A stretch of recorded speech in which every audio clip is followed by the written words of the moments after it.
কবি রজনীকান্ত সেনের কবিতা স্বাধীনতার সুখ।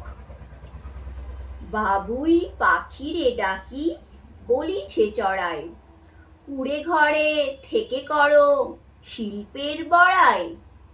আমি থাকি মহা সুখে অট্টালিকা পড়ে, তুমি কত কষ্ট পাও রোদ বৃষ্টি ঝড়ে।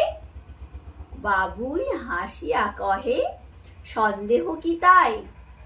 কষ্ট পাই তবু থাকি নিজেরও বাসায়।